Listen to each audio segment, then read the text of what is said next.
خاتون ماں بھی ہے، بیٹی بھی ہے، بہن بھی ہے، یہ سارے مراحل ہیں اس کے مراحل جو ہے۔ سے گزرتی ہے، اور کیا اس کا مقام و مرتبہ ہے؟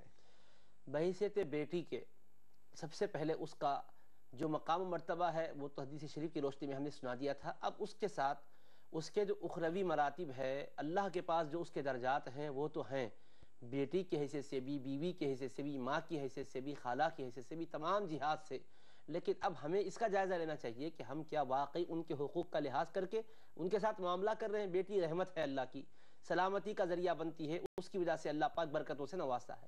اب کیا باپ واقعتاً بیٹی کو رحمت کا ذریعہ سمجھ کے اس کے ساتھ جو متعلقہ امور ہے وہ انجام دے رہا ہے؟ اس کا جائزہ لینے کی ضرورت ہے۔ اگر ہم اس حیثیت سے غور کرتے ہیں تو ہم بالکل جواب ہمارا نفی میں ہوتا ہے کہ ہم بالکل اس کو وہ حق نہیں دے رہے جو اس کو ملنا چاہیے تھا، کہ تعلیم کا ان کی نظم ہونا چاہیے، اخلاق حسنہ کی تعلیم، ایمانیات کی تعلیم ہونا چاہیے۔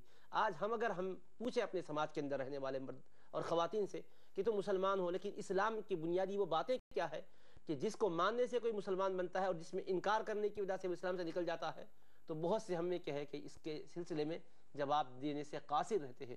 اللہ کے صفات، اللہ کے اسماء سے متعلق ایمان اور عقیدہ کیا ہونا چاہیے، اس کا کوئی ہمارے پاس اہتمام نہیں ہے۔ تو الگ عرض کرنے کا مدعا یہ ہے کہ بیٹی کی حیثیت سے جو اس کو اللہ نے فضیلت دی ہے، اس فضیلت کو سمجھتے ہوئے آپ کیا کریے، شفیق باپ اور ماں کا رول بھی ادا کیجئے۔ اسی طرح سے جب وہ بیوی بن کر آتی ہے تو اس کا جو احترام کا رسول پاک علیہ السلام نے درجہ دیا ہے، اس کو ملحوظ رکھتے ہوئے اس کے ساتھ وہی سلوک کیا کیجئے کہ اللہ تبارک و تعالیٰ کے رسول پاک علیہ السلام نے سن پہ نازک پر ترس کھانے کی تعلیم دی ہے، اس پر طاقت سے زیادہ بوجھ ڈالنے کی تعلیم نہیں دی ہے۔ تو رسول پاک علیہ السلام کی دی ہوئی ہدایت پر عمل کیجئے۔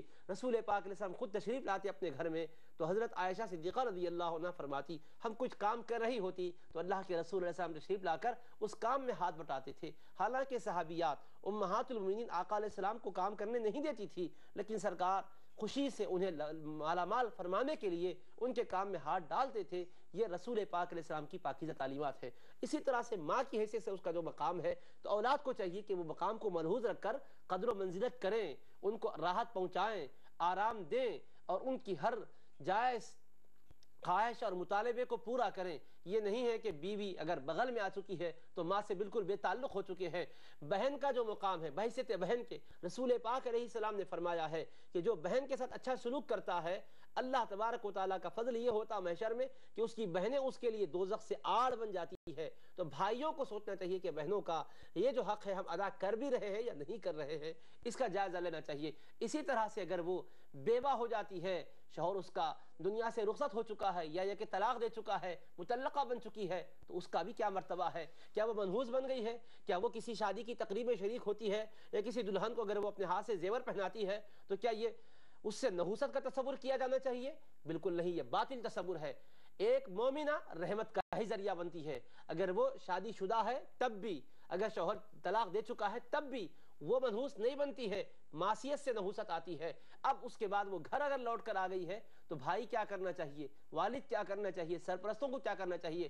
رسول پاک علیہ السلام نے فرمایا سب سے بہترین صدقہ کیا ہے، نیکی کیا ہے، تم کو کیا میں نہیں بتلاؤں؟ سنو، تمہاری بہن یا بیٹی گھر کو پلٹ کر آ جائے، اس کے لیے کوئی کمانے والا نہیں ہے تو اس پر خرچ کرنا سب سے بڑی نیکی ہے فرمایا ہے۔ تو یہ حقوق ہے جو ہمیں ادا کرنے ہیں۔ دادی کا، نانی کا ہمارے رسول پاک علیہ السلام درجہ اور مرتبہ بتلایا ہے کہ ان کا اس مرتبے کے اعتبار سے خیال کرنا چاہیے۔ تو کیا واقعی پوتوں کا یہ رویہ ہے؟ کیا بہو واقعیتاً ساس کے ساتھ وہی سلوک کر رہی ہے؟ ساس کا مقام ہے عظمت والا، تو کیا واقعیتاً وہ ایک بیٹی کی حیثیت سے اپنی بہو کو دیکھ رہی ہے؟ اس کا جائزہ لینے کی ضرورت ہے۔ دنیاوی اعتبار سے بھی ان کے ساتھ جو ہمارے حقوق وابستہ کیے گئے ہیں، فرائض وابستہ کیے گئے ہیں، یہ ادا ہو رہے ہیں، اس کا ہمیں خود جائزہ لینا چاہیے۔ ہمارے گھر میں کوئی اور آ کر نہیں دیکھے گا، ہمیں دیکھ کر ہمارے اندر جہاں خرابیاں ہیں اس کا تدارک کریں، اس کی اصلاح کریں۔ جی